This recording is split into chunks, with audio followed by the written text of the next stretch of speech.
ज्ञानोबा म्हणतात माझ्या हृदयामध्ये सद्गुरू आहेत. का सद्गुरूला हृदयामध्ये ठेवलं? प्रत्येक जण हृदयामध्ये काही ना काहीतरी ठेवलेलं आहे, जे त्याला महत्त्वाचं वाटतं, त्यानं महत्त्वाचं समजलेलं आहे, त्याला तो हृदयामध्ये ठेवतो. कोणाच्या हृदयात काय असेल, कोणाच्या हृदयात काय असेल, त्यांनी ते ठेवलेलं आहे. आणि ते हृदयात ठेवलेलं त्यानं जाणून निरखून पारखून न ठेवल्यामुळं त्याच्या दुःखाला कारण होतं ते. म्हणून ज्ञानोबा आहे दुःख घालवायचं जे कारण आहे ते सद्गुरू, त्या सद्गुरूला हृदयात ठेवलं म्हणतात. मी माझ्या का ठेवलं तर सद्गुरूला हृदयात ठेवल्यामुळं संसार नाही ठरला म्हणून मी हृदयात ठेवलं. आणि सगळे जीव जे बेजार आहेत ते संसारानं बेजार आहेत. कशामुळं बेजार आहेत? ते संसारामुळं. खोट्या संसाराला खरा संसार वाटू लागला, समजीला, आणि म्हणून बेजार आहेत. मग त्याच्याकरता व्यवहार धंदा करतात का देवाची भक्ती बी करतात? देवाची भक्ती बी करतात. बरं, देवाची भक्ती करून संसार मागतात का? एवढ्यात बरं वाटतं त्यांना, मागतात नाही का? आता ते देवाची भक्ती बी करीत असतील तर ते का देवा करता करतात का? ते संसाराकरताच करतात. आणि संसाराकरता जरी त्यांनी भक्ती केली तर देव काही इतका येडा नाही त्याला संसार द्यायला. देवाला माहिती आहे आज संसारानंच बेजार आहे. आणि देवानं जर भक्ताला संसार दिला तर देव मूर्ख ठरल का शहाणा? लक्षात घ्या, तो शहाणा आहे का येडा आहे? तो शहाणा आहे. हे कशाने बेजार आहे? अगोदरच संसारानं, आणि पुन्हा काय मागायलंय? संसारच मागायले. म्हणून देवाला संसार देता बी येत नाही, लक्षात घ्या. आणि शहाण्या जीवानं संसाराकरता भक्ती बी करू नये. कारण संसार हा अदृष्टात आहे का देवाच्या भक्तीवर मागणीवर आहे? संसार हा अदृष्टावर प्रत्येकाच्या ठरलेला आहे तो. आणि लक्षात घ्या, अशा महात्म्याच्या संगतीत जर आपण श्रवण करू लागलो तर संसार अदृष्टावर आहे का खराच नाही? हे जास्त खरं आहे. अदृष्टावर आहे का खराच नाही? संसार खराच नाही, नाही का? आता संसार खराच नाही, पण कधी स्वरूपावर आल्यावर, एकत्वावर आल्यावर, जसं एकत्व लक्षात घेतलं की अनेकत्व खोटं ठरत असतं, नाही का? एक कपड्याचा तंतू जर लक्षात आला तर सगळा कपडा खोटा ठरला. सगळ्याच्या अंगावर तंतू आहेत का कपडे तरी आहेत का?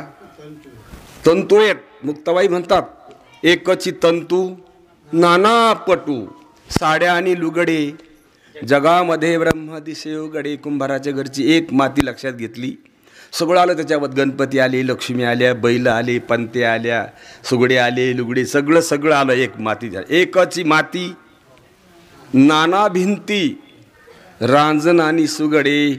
एक सोनं लक्षात आलं की सगळे अलंकार लक्षात येतात. अलंकार खोटे म्हणून एकपणा लक्षात येतो. एकपणा लक्षात आल्यानंतर सगळं खोटं ठरतं. असं एकपणा लक्षात येतो संतांच्या संगतीमध्ये, सद्गुरूच्या संगतीमध्ये एकपणा लक्षात येत असतो. आणि एकपणा लक्षात आला की अनेकपणा खोटा ठरत असतो, नाही का? महाराज म्हणतात ना, प्रपंच हा एकत्वात अनेकाच्या हिशोबानं प्रपंच आहे. प्रपंचामध्ये अनेक वस्तू आहेत, पण प्रपंचाचं एक कारण जर ध्यानात घेतलं तर प्रपंच नाही ठरतो, नाही का? म्हणून ज्ञानोबा सांगतात प्रपंच हा नाही जाना, एकाकार वृत्ती झाली. कधी नाही प्रपंच? एकाकार वृत्ती झाल्यावर प्रपंच नाही. मी माझे हरपले विषयांधया बोली, उपरती सद्गुरु बोधू तेथे प्रकृती संचली. धर्ममार्ग शुद्ध पंथे हाती काठी दिधली. म्हणून असं एकत्वावर सद्गुरू आणून सोडतात. आणि एकत्वावर आल्यानंतर प्रपंच राहत नसतोच लक्षात येत असतं. आणि हे जीवाला माहीत आहे, पण जीव हा भांबवलेला आहे. प्रत्येकाला माहीत आहे संसार नसल्यावर चांगलं सुख असतं का असल्यावर. जीवाला याचा अनुभव असेल का? संसार नसण्याचा आणि असण्याचा अनुभव असेल का नसेल जीवाला? जीवाला अनुभव आहे. प्रपंच नसल्यावर जीव आबाद राहतो का भरमसाठ असल्यावर? कधी प्रपंच नसल्यावर का भरमसाठ असल्यावर. जीव कधी आबाद असतो? जीव भांबवलेला असल्यामुळं तो त्याचं भांबवलेला आहे. तो ज्ञानोबा सांगतात तुला काऊन सुधरणा, तू भांबवल्यासारखा झालास. भांबवसे जनी हे शरीर करदळी स्तंभ. ज्ञानोबा सांगतात बाबा भांबवलास तू. अरे हे शरीर करदळीच्या खांबासारखं आहे. करदळीचा खांब कुचकायला किती वारा लागेल? सोसाट्याचा वारा लागेल का? नाही का. भांबावसे जनी हे शरीर करदळी स्तंभ. भस्मक्रमी विष्ठा उभे आहे तो शिशोभ. हे उभं आहे तोरक शोभा आहे बाबा. नाही तर याचं काय 3 तऱ्हा होतात याचे. जर हे कुठं अज्ञात जर पडलं बरं का, तर त्या अज्ञात पडल्यानंतर याला क्रमिक आळ्या पडतात नाही का. आणि जर कोल्यानं खाल्लं कुत्र्यानी खाल्लं तर त्याचे विष्ठा होते. आणि जर 4 चौघात पडलं तर राग करतात, ते भस्म होतात. ज्ञानोबा सांगतात भांबावसी बाबा काऊन भांबावल्यावानी झालास तू. हे शरीर करदळी स्तंभ भस्मक्रमी विष्ठा उभे आहे तो शिशुभ. भाविता किटकी भरंगी झाली तिने क्रबिले नभ. बोलणं ज्ञानोबरायचं मराठीमध्ये. भाविता अरे ती भिंगुरी आळी धरली तिनं तोंडात. रात्रभर गुरुगुरु करू लागली. गुरुगुरु करता करता भीतीच्या पोटी तिलाच पंख फुटले आणि ती आकाशात उडून गेली. काय म्हणतात ज्ञानोबराय, भांबावसे जनी हे शरीर करदळी स्तंभ भस्मक्रमी विष्ठा उभे आहे तो सुशुभ. भाविता भावनेनं भाविता किटकी भ्रंगी झाली तिने क्रमिले न भ.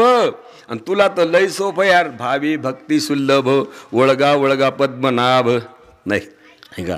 म्हणून लक्षात घ्या गती मती इंद्रिये जवळ आहे ती समयोग. भल्या माणसा आता तुझी बुद्धी चांगली आहे, इंद्रिय चांगली आहेत नाही का. गणिता आयुष्य न पुरे जो हे न वचे भंग. गमला हाची योग जे अनुसरा श्रीरंग. गरुड ध्वज प्रसाद दिसते जे भवतरंग. असं ज्ञानोबराय सांगतात. लक्षात घ्या. म्हणून त्या ज्ञानोबरायच्या सांगण्याप्रमाणे काय म्हणतात ते की मी माझ्या हृदयात सद्गुरूला ठेवलेलं आहे. कुठे तर सद्गुरू माझ्या हृदयामध्ये. का ठेवलं? संसारच नाही ठरवला सद्गुरूनं. अनुभवाला आलेलं संसार कधीही नाही. गाढ झोपीत नाही का स्वप्नात नाही का आत्ता नाही. काय कंडिशन होती रात्री झोपीमध्ये? जग कुठं गेलेलं होतं का जाग्यावरच होतं? गणगोत कुठं गेलं होतं का जाग्यावरच होतं? काय कमी झालं होतं झोपीमध्ये? अरे झोपीमध्ये ऑपरेशन झालेला कणत होता, पण गाढ झोप लागल्याबरोबर शांत झोप लागली. काय झालं? अरे ऑपरेशन चिरलेलं ना तो अंग. आता ठणक कस काय बंद झाली? ठणक निर्माण व्हायचं अंतकरण लीन झालेलं आहे. फक्त इतकंच झालं. अंतकरण लीन झालं की सुटला संबंध शरीराचा. अंतकरणाचा आणि शरीराची शिवाला शिव आहे आणि शरीराची जीवाची नाही. लक्षात घ्या. शरीराची जीवाची आणि अंतकरणाची शिवाला शिव आहे. पलीकड शरीर आहे. अंतकरण लीन झालं शरीर असलं तरी पण ठणक देत नाही देत ठणक. अनुभव आहे सगळ्यांना. सांगा जर आपल्या घरचेच माणसं हाय हाय हाय करू लागलो आपण दुखण्यानं तर हाय हायच होतं दिवसभर रात्रभर. पण अचानक सकाळी सकाळी झोप लागली आणि कोणी बी भेटायला येऊ लागलं. घरचे म्हणतात अहो सारी रात झोप नाही, आता झोप लागली, आता शांत झोपले, आता उठू नका. उठल्याबरोबर ठणक सुरू होती का झोपीत बी असती? उठल्याबरोबर ठणक सुरू होती, झोपलं की ठणक शांत होती नाही का. आता ती ठणक शांत होती. ठणक बंद ठणक नव्हती का चालू? अंतकरणाच्या संबंधामुळे आली होती नाही का. आता ठणक नाही, ऑपरेशन नाही, चांगलंय, पण ही जी चिवचिव हे अंतकरणामुळे आली. काही चिवचिव आहे आत्ता झोपीसारखं वातावरण आहे का काही वेगळं आहे? झोपीतल्या अवस्थेत आता काही फरक नाही. फक्त अंतकरण मध्ये आलंय म्हणून जग पुढे आलंय. आता जग काऊन पुढे आले? झोपीत नव्हतं का हे? मग काय नव्हतं झोपीत? अंतकरण लीन होतं. आणि ते आलं तर ते खरं आहे का खोटं? अरे आकली या घरात वापरायला भाले माणसा इथं वापरा ना. आकली नाहीत का? आकली नाहीत का व्यवस्थित वापरीत नाहीत? तुमच्यात इतकी शक्ती. आत्ता अंतकरण तुम्ही जर दाबलं, तुम्हाला अंतकरण लीन करायचं नाही का. लीन करीत असतात योगी. लीन केल्यावर जग बाजूला जात असतं. अंतःकरण तुम्हाला लीन करायचं नाही, बाधित करायचं आहे ते नाही ठरवायचं, आहे ते खोटं ठरवायचं. आता हा सगळा पसारा अंतःकरणामुळे का पसाऱ्यामुळे पसारा आहे? खरं सांगा. आणि अंतःकरण खोटं आहे का खरं? अंतःकरण आत्ता खोटं आहे. आणि अंतःकरण खोटं म्हणल्यावर जग कसं आहे? आणि अंतःकरण तुम्ही जर विशेषण समजून घेऊ लागले की तुम्ही जीवस्थान का दणकन, तुम्ही कर्तृत्व भोक्तृत्व सगळं तुमच्याकडं अंतःकरण विशेषण ठरवलंय. अंतःकरण तुमचं स्वरूप आहे का? अंतःकरण तुमचं आपलं स्वरूप आहे? कपडे आपलं स्वरूप आहेत का? कपडे हे कपडे उपाधी आहे का स्वरूप आहे आपलं? वा. आणि कोणीतरी कपडे मी समजतं का? माझे समजतात. बरं, कपडे मी समजण्यात खरे सगळे, पण शरीर मी समजतात का? माझं मी समजतो आणि माझंही समजतो. म्हणून अंतःकरण विशेषण समजलं की ह्या भानगडी वाढत असतात. आणि अंतःकरण उपाधी समजलं की उपाधीहून आपण साक्षी होत असतो. अंतःकरण उपाधी ठरवलं की आपण झालो साक्षी, नाही का? अरे साक्षीच काय, साक्षी तरी काय? दारू पिणाऱ्याच्या भांडणाची साक्षी तरी द्यावं वाटन का चांगल्या महाराजाला? द्यावं वाटन का? कोणाच्या बी भांडणाची साक्षी देणं बी पण मूर्खपणा आहे का शहाणपणा? अगं त्याला शिक्षा होत नाही, पण खोट्याची साक्षी देणं म्हणजे खऱ्याला बरोबर आहे का? अंतःकरण साक्षी पण नाही, अंतःकरण उपलक्षण आहे आपलं. आत्ता आपण ध्यानात घेतो आणि ध्यानात घ्यायला ह्या मावल्या लागतील का हे माणसं लागतील मिशावाली? कोण लागल? फक्त माणसाचा देह लागतो, कोणता बी जातीचा असो. महाराज सांगतात भागवतामध्ये, मनुष्य देहाचे निज्ञाने सचिदानंद पदवी घेणे एवढा अधिकार नारायणे, कृपा अवलोकोने दिधला कोणा कोणाला. सगळ्यांना सगळाशी येथे आहे अधिकार. तुकोबारांचे वाक्य बघा. जर अधिकार वाटत नसेल तर ते म्हणतात पुढचं वाक्य आचरणात आणा. पुढचं कोणतं? कलियुगी उद्धार हरीच्या नामे नामस्मरण करा रात्रंदिवस, नक्की तुम्हाला अधिकार येईल. फार शक्ती नामस्मरणामध्ये. लक्षात घेतले कोणी? काय शक्ती देवाच्या नावामध्ये? देवे महाराज तो शुद्ध आहे आणि त्याचं नाव घेणाराला शुद्धीवर आणतो. तो कोण? देव. म्हणून देवाचं नाव फार गरज आहे सर्वांना. झोपेतून उठल्यापासून अंग टाकूस तर फार गरज आहे नामस्मरणाची. कारण का? नसलेलं जग समोर आलंय आणि ईश्वराने आपल्याला 3 अवस्था दिल्यात, जागृती, स्वप्न आणि सुसुप्ती. या फार जबरदस्त निवडून काढण्याकरता आपल्याला, नाही का? पहा ना, ही जागृतीतली अवस्था ईश निर्मित पदार्थासंग व्यवहार करायला अंतःकरण आत्ता. आणि गाढ झोप लागली आणि स्वप्न पडलं की ईश्वर निर्मित पदार्थ असतात का? ते नाही. स्वसंकल्पित पदार्थ असतात. स्वप्नातली बायको सासऱ्याची मुलगी का? स्वप्नातलं पोरग तुमच्या पोटचं का? स्वप्नातला बाप तुमचा बाप तुमच्या आईचा नवरा का? कोण आहे? स्वप्नातल्या घट्ट चहा प्याला दूध म्हशीचं होतं का गाईचं? स्वप्नातलं झाड बियाचं का? स्वप्नातला समुद्र, स्वप्नातली नदी, स्वप्नातला सूर्य कोणी निर्माण केलंय? स्वसंकल्पित आहे का कोणी निर्माण केलंय? स्वसंकल्पित घायल केलं तुम्हाला का वावसान आणले त्यानं? 2 कामं करतं ते. भयानक पडलं जर तर घायल बी करतं आणि मनमोहक पडलं तर सुखावर बी आणतं. जागृती येईपर्यंत का कुठपर्यंत? आणि लक्षात घ्या, कालांतरानं ते बी जर गेलं, जागृती बी नाही आली, स्वप्न बी नाही आलं, तर शांत निवांत काही नसण्याचा अनुभव येतो. कोणाला? असणाराला का नसणाराला? आणि तेव्हा तुम्ही आबाद असता का बरबाद? आबाद असता. अनुभव नाही का तुम्हाला? अनुभवाकडे लक्ष नाही का? अनुभव नाही, लक्ष नाही. आणि संत काय करतात? फक्त तुमच्या लक्षात आणून देतात, अनुभवाला आणून देतात. संतांचं काय काम आहे? लक्षात आणून द्यायचं. लक्षात आणून दिलं की प्रपंच कधी नाही आत्ता. एवढं काम सद्गुरूनं केलंय. कोणी केलंय? सद्गुरूनं महाराज. आणि अशा संतांची भेट होणं काहीतरी पूर्वीचा पुण्याचा ओघ आहे, नाही का? म्हणजे आत्ता प्रपंच आहे का सगळा परमात्माचे? कधी? आत्ता. प्रपंच हा नाही जाणा म्हणतात एक, नाहीतर ते म्हणतात ब्रह्म सर्वगत सदा सम. जेथे अणु नाही विषम. अणु सुद्धा स्वतंत्र सत्ता नाही त्या अणुला. अणुला तुमची सत्ता आहे, आपली सत्ता आहे. कोणाच्या सत्तेनं अणु आहे? बरं, अरे सर्वगत ब्रह्म म्हणल्यावर अणु बसायला जागा तरी आहे का? नाही का? आहे का जागा? आता अणु बसायला जागा नाही का? ह्यो जागा नाही. काय कमाल झाली, नाही का? सर्वगत सदासम जेथे अणु नाही विषम. ऐसे जाणती ते अति दुर्गम. तयाची भेटी झाली या भाग्य परम ओ. काय म्हणतात नाथ महाराज, ऐसे कैसी आणि भेटती ते साधू. असे साधू कशानं भेटतील महाराज? ज्यांचा अतर्के तर्कवे ना बोधू, ज्यांचा निज आनंदी आनंदू, ज्यांचा परमानंदी उदबोधू. असे कशानं भेटतील? महाराज सांगतात, पवना घालवेल पालन, पवना घालवेल पालान. अशा महात्म्याची भेट होणं अवघडे. अरे वाऱ्यावर खोगीर घालून बसता येतं कोण्याही माणसाच्या देहातल्या जीवाला. योग साधना केल्यावर काय होता येतं? वाऱ्यावर खोगीर टाकून बसता येतं. महाराज सांगतात, पवना घालवेल पालन, पायी चढवेल गगन. अरे इतकंच काय, भूत भविष्य कळवेल वर्तमान. पर्या साधूचे न कळे महिमान ओ. नाही का, चंद्रामृत सुखे सेववेल, रवी असता जाता धरवेल, बाहे हेळा सागर तरवेल. पर्या साधूची भेट न होईल गा. नाही का, जप तप करवेल अनुष्ठान. इतकं करता येईल तुम्हाला. ध्येय ध्याता धरवेल ध्यान, ज्ञाय ज्ञाता विवर्जित ज्ञान. नाही का, असं तुम्हाला करता येईल महाराज. पण तुम्हाला संतांची भेट होणं अवघड आहे, लक्षात घ्या. आणि ती आता झालेली आपल्याला. कशावरून? ज्या अर्थी तुम्हाला ते परमात्मा म्हणतात आणि जे खोटं आहे खरे संत हे सांगत असतील की तुम्ही कोण आहेत? परमात्मा आहेत. कधी? आत्ता.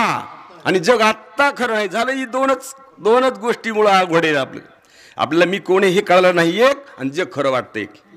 दोनच गोष्टीच्या अडचणी आहेत.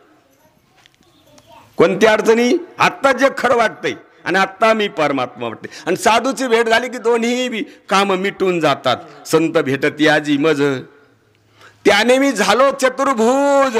चतुर्भुज होणं म्हणजे लग्न होणं का? चतुर्भुज का होत असतं माणूस?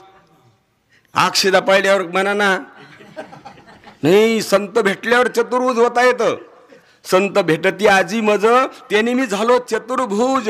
दोन भुजा दोन स्थूल सहज, दोन सूक्ष्मी वाढल्या. कोणत्या वाढल्या दोन भुजा? कोणत्या सूक्ष्म आहेत त्या? एक भुज जग खोट आहे, दुसरी भुज बी परमात्मा आहे. लक्षात आलं का? दोन भुजा ह्या वाढल्यात. एक ह्या तर स्थूल आहेतच. दोन भुजा दोन स्थूल सहज, दोन सूक्ष्मी वाढल्या. मग आलिंगन सुख वाटे, प्रेम चिदानंदी घोटे. हरुसे ब्रह्मानंद उतरे, समूळ उठे मी पण. या संतासी भेटता, हरे संसाराची व्यथा. पुढता पुढती माथा, अखंडित ठेवीन. असं तुकोबाराय म्हणतात, संतांची संगत झाल्यावर असं काम होते. पण ऐसे कैसी आणि भेटती ते साधू. असं कशानं भेटतेत? नाही का, ऐसे कैसी आणि भेटती ते साधू. नाही का, ज्यांचा निज आनंदी आंधू, ज्यांच्या दरुशेने तुटे भवबंधू. जे का सचिदानंदी नित्य आनंदू रे. ऐशी कैशी आणि भेटती ते साधू. एकच काम करा. कशाने भेटते? नाथ महाराज तुकोबाराय म्हणतात, भाव सर्व कारण मूळ बंधू. याला काय कारण आहे? भाव. बायको भावानं का नात्यानं? नात्यानं बायको आहे का भावानं? नात्यानं. आधात्रीत नातं आहे का पहिल्यापासून? हा, कसं नात्याने म्हणता मग? भाव ठेवलाय तिच्यावर का बायको येते? दम आहे का तिचा लग्नाच्या आधी बायको म्हणायचा आणि फार कधी झाल्यावर बी नाही का? मधात बायको आहे काय तिकडं बी इकडं बी आहे? नाही, बायको म्हणणं खट आहे. नात्यानं खरी ती बाई आहे का बायको आहे? समजून घेतली बायको म्हणून का बायको आहे? पोरग नात्यानी का भावानी? बोला, कशाने पोरग? भावानं. हे शर्ट भावानं का कापूस आहे कपडा आहे? भाव हे तुकडे करून याला केले असं, आणि यायला शर्ट म्हणायचा भाव दिलाय सगळे. शर्ट भावानं का स्वरूपानं? मग नाते भावानं आहेत तुमच्या का ते नाते स्वयंभू आहेत? भावानं आहेत.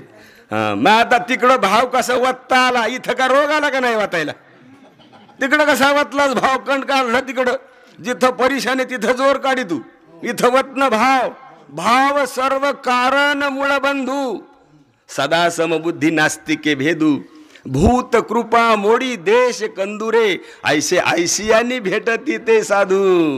अशाने भेटतात. मग बसले काय कर बाबा, हा, मन बुद्धी काया वाचा शुद्ध करी, रूप सर्वत्र देखोणी नमस्कारी, लघुत्व सर्व भावे अंगीकारी, सांडी मिठू पनायशी थोरी रे, भाव सर्व कारण बुळबंधू. एवढं करू शकता महाराज, कोणीही करू शकतं.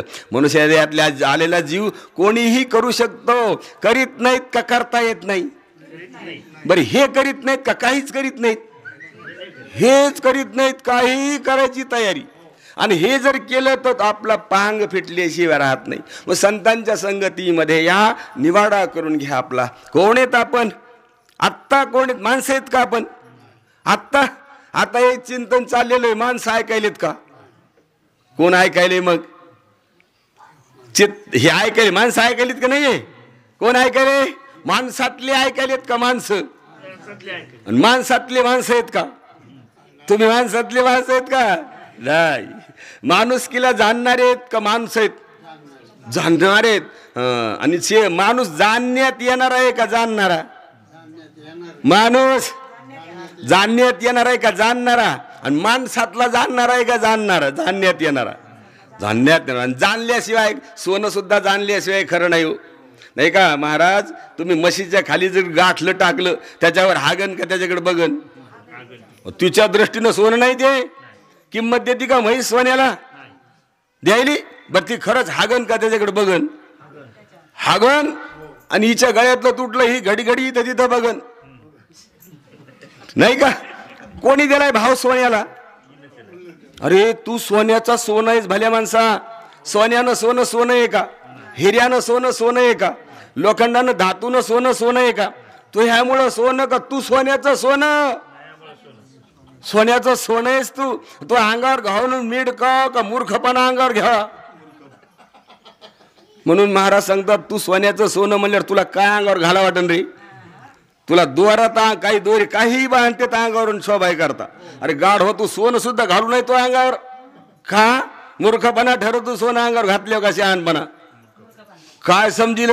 एकाच्याच अंगावर सोनं असलं रुबी विशेष वाटतं त्याला सोन्यानं का काय वाटतं? कोणाच्याच अंगावर सोनं नाही आणि माझ्या अंगावर काय सोनं आहे? तू सोनं आहे का सोन्याचं सोनं आहे का? सगळे सोन्याचे सोने आहेत. ज्याच्या अंगावर आहे ते बी, पण त्याने फक्त ध्यानात घेतलं नाही का सोने नाहीत रे ते. बरं, ध्यानात घेतलं नाही का? नेमकं हे ध्यानात घेतलं नाही, हे नाही घेतलं नाही, बाकीचं ध्यानात घेऊन काय फायदा आहे? म्हणून मला इथं आणून घातले सद्गुरूंनी. आता मला काहीही मोठं वाटत, मी मोठा वाटतो आणि जग नाही वाटतं, मी मोठा वाटतो. मग सांगा ना, माणसाला मोठं वाटतं की नाही?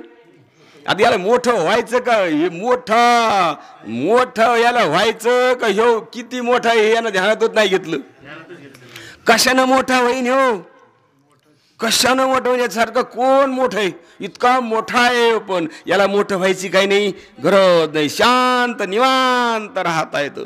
म्हणून लक्ष देऊन ऐकलं पाहिजे. क्षण एक मन स्थिर करुणी, सावध होई डोळे उघडोनी, पाहे वेद बोलले पुराणी, तुका विनविनी करीत असे शांत मन करा. ऐका व्यवस्थित. तुम्हाला शेवटच्या श्वासापर्यंत शरीर चांगलं ठेवता येतं भल्या माणसाहो. म्हणून प्राणायाम करा, आसनं करा, काय करायचं ते करा, पण शरीर आणि मन बिघडू देऊ नका. झालं तुमचं काम. शेवटच्या श्वासापर्यंत तुम्हाला परमात्म रूपाचा आनंद भोगता येईल. त्याला वर्णाश्रमाची अडचण आहे, उलट मोठाल्या वर्णाला अडचण आहे. लक्षात घ्या. हे कसं उतरलं महाराज याच्यात कोणाला ठेव? मोठाल्या वर्णाला वाटतं आम्ही सगळ्यापेक्षाच मोठे आहेत. खोट्याकून का खऱ्याकून? खोट्याकून. महाराज रात्रीच बोलून गेले. लक्षात घ्या. आणि त्या मोठेपणामुळे इकडे वाटतं का? मोठेपणा खोटाय वाटाव का खराय वाटाव?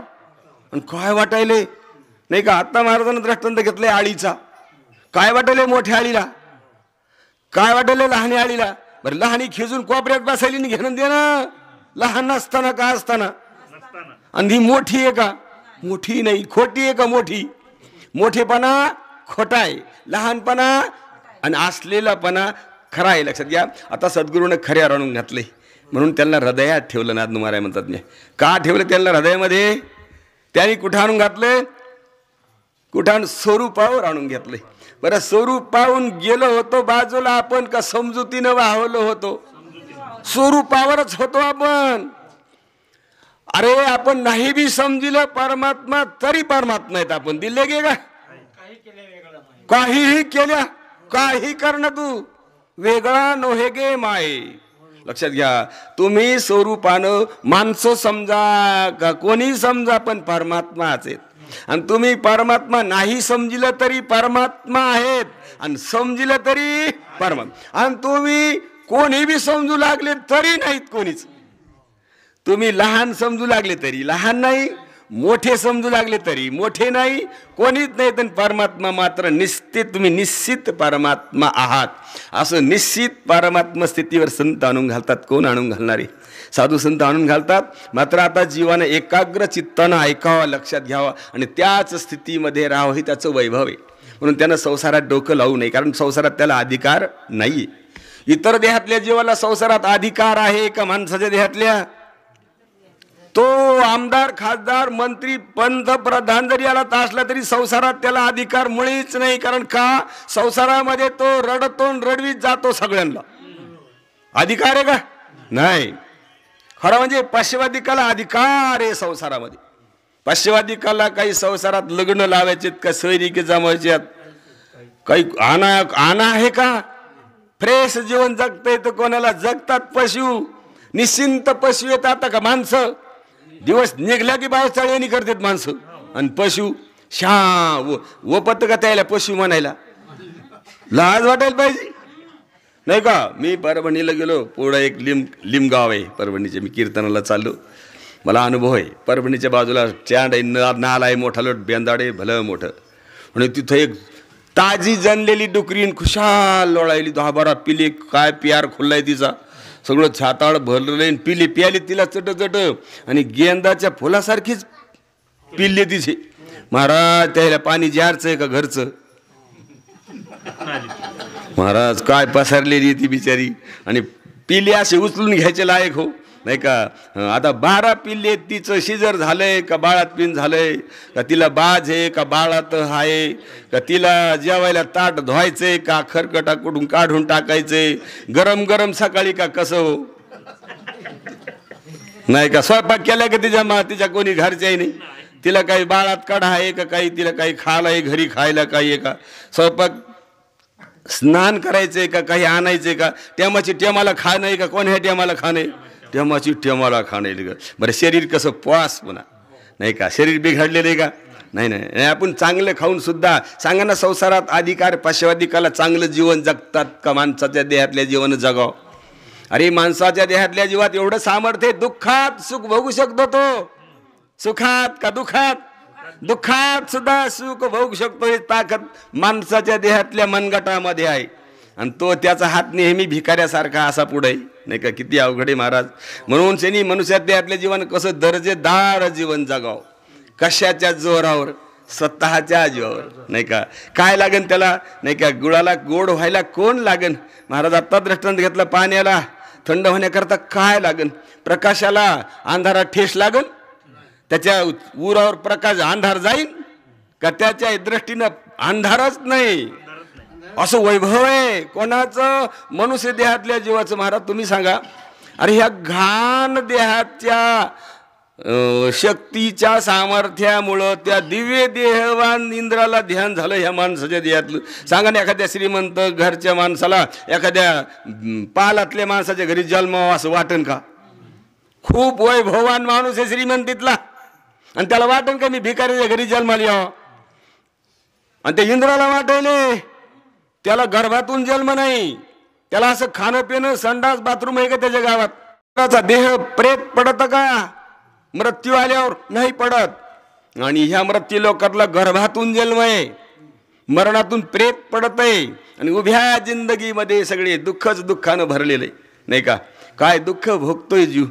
कधीपासून देहाचा आणि जीवाचा संबंध आलाय बघा. मालिकेचं त्या मदलसाचं चारित्र्य. मदालसाच्या पोटाला बाळ आल्यावर त्या बाळाकडं पाहून झोके देत असताना ती रडत होती. आणि त्या मदालसाने इतकं सुंदर वर्णन केले, बाळा या देहाचा तुझा कितव्या महिन्यात संबंध आला? 9 महिने देह पोटामध्ये होता, पण संबंध देहाचा आणि जीवाचा किती महिन्यापासून आला? महाराज तिनं सगळी उत्पत्ती सांगितली. बरं, संयोग दोघाच्या संयोगापासून 15 दिवस कवळा फुगा असतो, बारीक बुरबुडा. एका महिन्यानं त्याला दोडक्यासारख्या शिरा येतात. बाळाला सांगू लागली ती, बाळा अशी कंडिशन आहे, उपदेश मदालसा देह निर्मिला कैसा, आलासी कवन्या वाटे मातीची या गर्भवासा. एका महिन्यात त्याला दोडक्यासारख्या शिरा येतात गर्भाला. 2 महिन्यात परिपक्व निब्बर होतो आणि 3ऱ्या महिन्यामध्ये त्याला ढेसे फुटतात, आलूच्या गड्ड्याला फुटल्यासारखे बारीक बारीक, आणि ते म्हणजे आपले हातपाय. आणि 15 दिवसात 2 महिन्याच्या नंतर इथे एक बुरबुडा येतो वरच्या तोंडाला काळा, त्याचं डोकं तयार होतं, अगोदर डोकं तयार होतं. आणि 4थ्या महिन्यामध्ये तिथं चैतन्य उपलब्ध होतं. कितव्या महिन्यात? 3 महिन्यापर्यंत गर्भातल्या असणाऱ्या देहाचा आणि जीवाचा संबंध नाही. 4थ्या महिन्यापासून सुरुवात झाली. नक्या 4थ्या 5व्या महिन्यात त्वचा, हाडं, केस, नख हे फुटतात. आणि 7व्या महिन्यामध्ये त्याला चाहू लागते. 7व्या महिन्यात तर त्याला चांगलं स्पष्ट जाणीव कळायला लागते, कळत नाही पण. आणि 8व्या महिन्यात तर त्याला माणसाच्या देहातल्या जीवाला काय कळून एवढं ज्ञान होतं आईच्या गर्भात. कितव्या महिन्यात? 8व्याच महिन्यामध्ये. म्हणून 8व्या महिन्यातूनच ते देवाला आठवायला सुरुवात करतो. देवाला तिथून नमस्कार करतो, देवा एक वेळ करी या दुःखा वेगळे दुरितांचे जाळे उगवणी. मी देवा बाहेर आलो ना, 8वी पाये हा माझा नवस, रात्री व दिवस पांडुरंग सारखी प्रार्थना करतोय, नाही का. तुकोबारायने त्याचं वर्णन केले. बरं, तुकोबाराय म्हणतात 8व्या महिन्याच्या बाळकाचं वर्णन अभंगात लिहिलंय. तुकोबाराय म्हणतात, देखत होतो आधी मागे पुढे सकळ, मग हे दृष्टी गेली वरी आले पडळ. महाराज मी अगोदर पाहत होतो, आईच्या गर्भात होतो त्यावेळेला मी पाहत होतो. देखत होतो आधी मागे पुढे सकळ, सगळीकडे पाहत होतो. पण मग हे दृष्टी गेली वरी आले पडळ. तिमीर कोंदलेसे वाढे वाढता प्रबळ. भीत मी झालो, भीत म्हणजे भीत आंधळा. देवा काय झाल्याचे फळ, देवा माणसाला येऊन काय फायदा झाला रे मला. गर्भाच्या आत कळलं, गर्भाच्या बाहेर आलं तर काहीच कळना. नेमकं जन्मलेलं बाळ 1.25 महिन्यापर्यंत आईला ओळखीत नाही, दाईला ओळखीत नाही, दियाला ओळखीत नाही, नुसतं पाहत. काय करतं ते बाळ? नुसतं पाहत. जवळून बाई गेली काय, कोणी गेलं काय, ते नुसारखं बघत राहत. आणि 1.25 महिन्याच्या पुढं त्याला हळूहळू नजर यायला लागते. मग येणाऱ्या जाणाऱ्या बाया म्हणतात, बाई नजर आली का नाही ग त्याला? तर ती म्हणते, बाई आता नजर यायली त्याला. म्हणजे काहून ते आई जवळून कोणी गेलं की असं पाहत होतं, तिकडे गेलं की असं पाहत होतं. देवा पाहत असताना आडंगी कोणी आलं की असं आरवळ्याने पाहत होतं. आता त्याला नजर आली का नाही? अरे आली का चांगली मातीत गेली? नजर आली कधी नाही, लक्षात घ्या. आणि मग ते म्हणतं, देवा भीत मी झालो, देवा मला पहिल्यासारखं दिसणार आहे आता. आता कसं दिसायलं का जसंच्या तसं, कसं दिसायला आता. भीत मी झालो देवा, काय झाल्याचे फळ. मग पुढं म्हणतं, आता मज दृष्टी देई पांडुरंग माय बापा, शरण मी आलो तुझं निवारून या पापा. अंजन लेवणी करी मार्ग सोपा, जाईल सिद्ध पंथे अवघ्या चुकतील खेपा. अशा अडचणीतनं आपण निघलोत.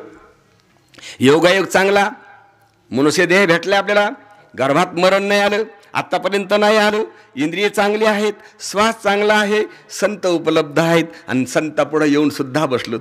भारतात जन्माला आलो असतो आणि संत संगती वाचून जर भरकटलो असतो तर कुणीकडेही गेलो असतो. योग्य संतांच्या पुढं आलो मी आता. कुठं आलो? संतांच्या पुढं. आता व्यवस्थित ऐकायचं, नंदीबाईला आणि मुंडकं हलवायचं नाही तर ते म्हणतं पहिले नंदी बैल होते, आता हेच बैल नंदी बैल झाले तर काय मिळेल? नंदी बैलच राहिले नाही. नाही तर पहिल्यांदा ते नंदी बैल घेऊन यायचं आणि म्हणायचं मालकाला 1.5 पायली जेव्हा ते असं करीत होतो, नाही मागायची. हां 2 रुपये भाऊ का? ते हो म्हणत होतं. तसं तुम्ही परमात्मा आहे का? माणसं आहेत का? असं नुसतं हलू नका. अभ्यास करा, चिंतन करा, याचं चिंतन करा, ध्यानात घ्या. ज्यावेळेस तुम्हाला फळ येईल त्यावेळेस तुकोबाराय म्हणतात, जेव्हा आपला निश्चय होईल की मी खरंच परमात्मा आहे, असा निश्चय ज्या दिवशी होईल त्या दिवशी तुकोबाराय म्हणतात, निश्चयाचे बळ बस तुका म्हणे तेची फळ. हातात घ्या निश्चय आपल्या आणि रोज ऐकत बसा. चिंतनाशिवाय जीवन जगू नका. हे कधी बी जग डोकंवर काढायचे राहत नाही. अनादिकालच्या संस्काराचं आहे. कव्हाचं आहे? अनादिकालचे संस्कार आहेत. आणि त्याच्यात आता दिलेली आईने शिकवण, आणि त्याच्यात क्षणाक्षणाला जग सत्य तो पुढे. आत्ताच एका स्वप्नात बी आहे, सारखा पिच्छा काटला यानं आपला. आपण बी त्याचा पिच्छा काटा. काही थोडा बहुत लाग पाठ करा भक्ती भाव धरा बळकट, तन मन ध्यान ध्या लावून नीट, जरी करणे असेल गोड शेवट गा. नाही का तुकोबऱ्या म्हणतात, म्हणून राम राम स्मरा आधी, लाहो करा गाठ घाला मुळबंधी, सांडा वाहू घ्या उपाधी, लक्ष लावणी राहा गोविंदी गा. आपले योग चांगले, आपण संतांसमोर आलो, संतांचं बोलणं मराठीत आहे, आपल्या भाषेमध्ये आपल्याला कळायसारखं आहे, नाही का. नाहीतर आता आपल्या ह्या महिला आपल्या घरचं अर्ध्या गोष्टीचे नाव इंग्रजीत घ्यायल्यात, मराठीत घ्यायल्यात का इंग्रजीत, आणि संतांचं बोलणं मराठी का इंग्रजीत. मी माझा अनुभव सांगतो. आता पैठणला गेलो आम्ही यात्रेला, गाडी फुल भरलेली, आणि पैठणमध्ये गाडी गेली हो, पण 2-3 रस्त्याची कामं चालू होती म्हणून सगळ्या गाड्या एकाच रोडनं होत्या. मग आता गाडी उभा राहिली एका जागेवर, एका बाईच्या लेकराला लघवी आली होती, ते लेकरू म्हणतं आयसीयू करायची. ते कंडक्टर म्हणू लागला, हे बा कार्ड उघडू नको, गर्दी तो इकडून ट्रॅफिक आहे, गर्दी कार्ड उघडायचं नाही. 5 मिनिटात गाडी बस स्टँडला चालली, पण ते लेकरू दम निघा ना. आता मी असं धरून उभा राहिलो, तो गाडी पॅक होती. ती म्हातारी म्हणती, महाराज गाडी काहून उभा राहिली हो. मी म्हणलं काहीतरी पुढं अडचण असन. तर ती दुसरी म्हातारी म्हणती, अडचण कशाची आली, काहीतरी ट्रॉफिक आहे. ट्रॉफिक? मी म्हणतो अडचण आहे, म्हातारी म्हणती ट्रॉफिक आहे म्हणून गाडी थांबली, नाही का. तर ती त्या दोघी तिघी जावा म्हाताऱ्या, दुसरी म्हणते अगं ट्रॉफिक कशाची आहे, काहीतरी प्रॉब्लेम आहे. कोण म्हणतंय?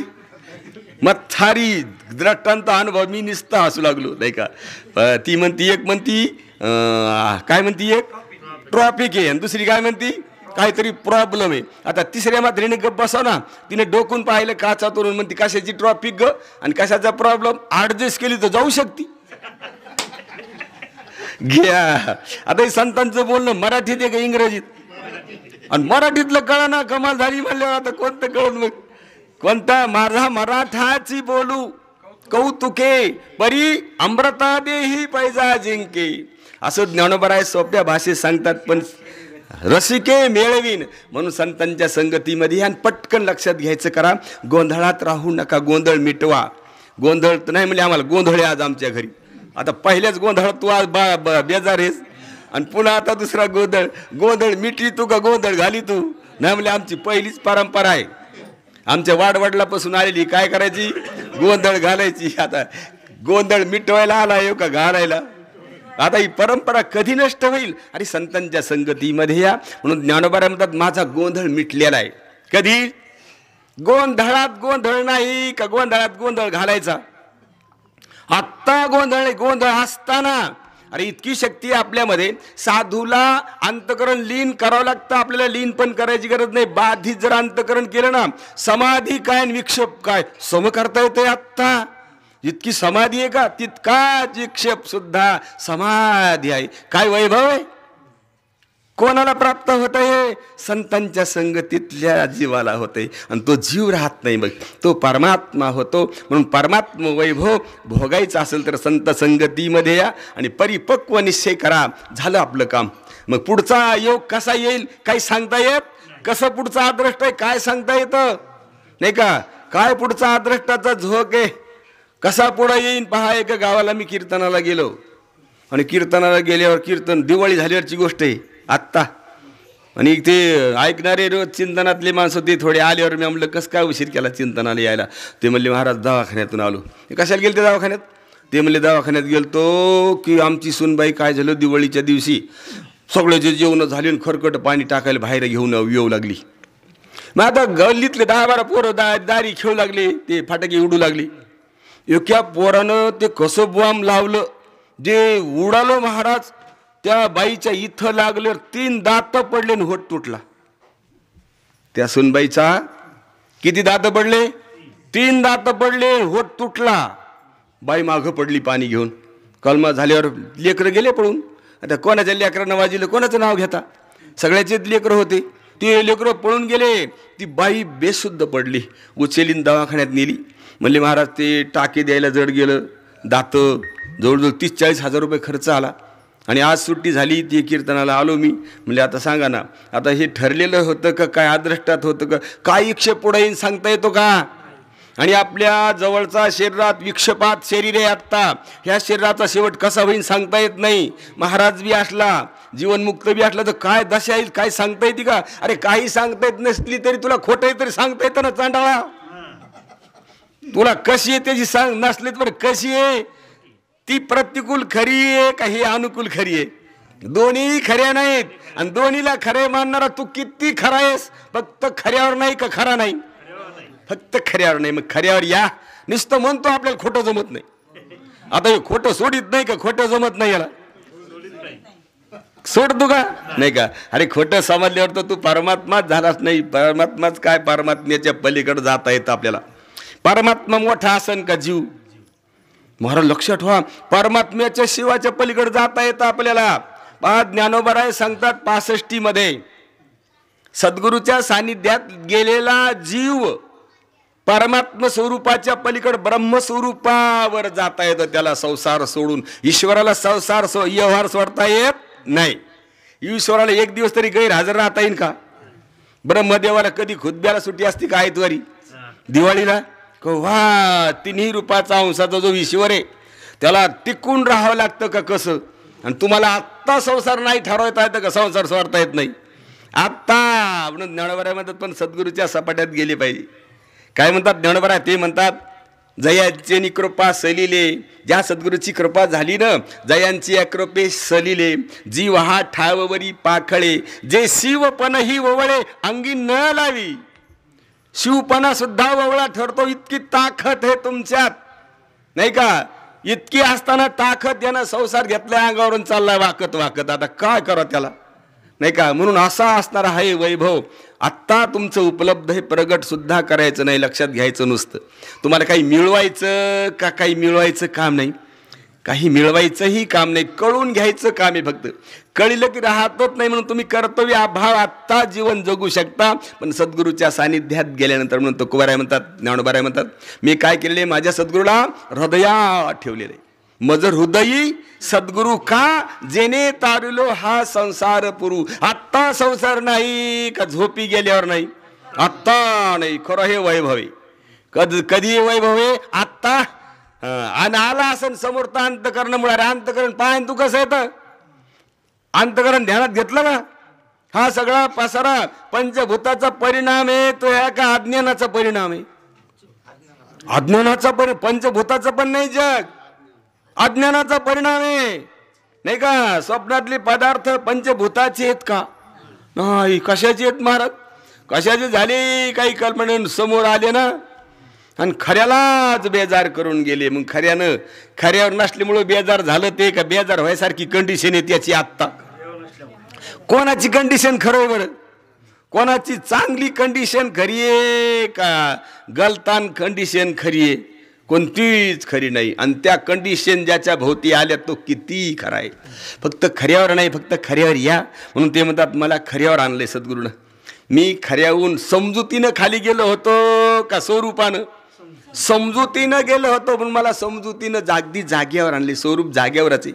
म्हणून जेने तारिलो हा संसार पुरू. आणि हे फार काम जबरदस्त झालंय विवेकाच्या योगात. माझा विवेक मी व्यवस्थित वापरलाय. विवेक होता पण व्यवस्थित वापरीत नव्हतो संतांचा संग नसल्यामुळं. आता सद्गुरूचा संग झाल्यामुळे योग व्यवस्थित वापरलाय. माझा आदर आहे आत्ता बी कशावर? विवेकावर. देवावर आदर आहे का विवेकावर? विवेकावर. म्हणून विशेष अति आदरू विवेकावरी. म्हणून असं जाग व्हा. योग चांगलेत महाराज सांगायलेत तुम्हाला. ऐका, लक्षात ठेवा नाही का? आणि इतके तितके लक्षात ठेवायची हायगी बी झाली तर तुम्हाला आता पुन्हा चौथा तरंग सुरूच व्हायला म्हणल्यावर काय पाहायचं काम नाही नाही का? म्हणून आता चौथा तरंगा खरा चौथ्या तरंगापासून विचारसागराची खरी सुरुवात होते नाही का? लक्षात घ्या. म्हणून आपल्या ठिकाणी किती प्रकारचा भेद आहे आत्ता महाराजांनी वर्णन केले. जीव जीवाचा भेद आहे, जीव ईश्वर भेद आहे, जीव जडाचा भेद आहे, जड जडाचा भेद आहे, जड ईश्वर भेद. किती प्रकारचा भेद आहे?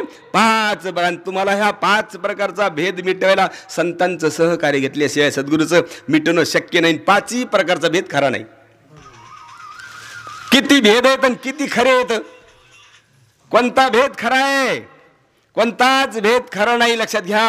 म्हणून अशा असणाऱ्या स्थितीवर आपण आल्यामुळं आपण परेशान आहोत. आणि परेशानी मिटवायची असली तर संसार हातात घ्यायचे प्रयत्न करू नका, संसार मिळवायचे प्रयत्न करू नका. तो आदृष्टाने मिळतो का भ्रांती आहे? उगं म्हणावं लागतं हे आदृष्टावर आहे म्हणून. आदृष्टावर आहे का भ्रांती आहे? ती भ्रांती आहे नाही का. म्हणून भ्रांती ही समूळ गेली. काय म्हणतात महाराज? नाथ महाराज म्हणतात, ते म्हणतात, बोध दिदला मज सांगा ते मार्ग दावीला नीट, भ्रांती ही समूळ गेली दिसू लागली वाट, मग नाचत प्रेमे छंदो चालू लागलो सपाट, एका जनार्दनी पावलो पंढरी पेठ. कुठं? जिथं बोध भेटन तिथं. पंढरपुरात गेल्यावर का जिथं बोध भेटन तिथं? जिथं बोध भेटन तिथंच पंढरपूर आहे. रामचंद्र प्रभू वनवासाला निघाले आणि सीतेला सांगितलं, बाई तू राजघराण्याची मुलगी आहेस, तुला माहीत नाही ऊन तहान, तू इथंच राह अयोध्यात. ती म्हणली, रामा जिथं राम तिथं अयोध्या का जिथं अयोध्या तिथं अयोध्या? काय म्हणली सीता? ऊन जरी असलं तरी पण कोण? राम आहे ना बरोबर. मग जिथं राम तिथं अयोध्या आहे का इथं? जिथं बोध भेटन तिथं पंढरपूर आहे का तिथं? आणि तिथं घेऊन बी जर तू गंजीपा खेळत बसलास तर पंढरपूर आहे का जत्रा आहे? आत्ताच भारत बोलली जत्रा आहे का यात्रा आहे ती, नाही का. म्हणून अशी स्थिती येऊ देऊ नका. जागची जाग्यावर ऐका.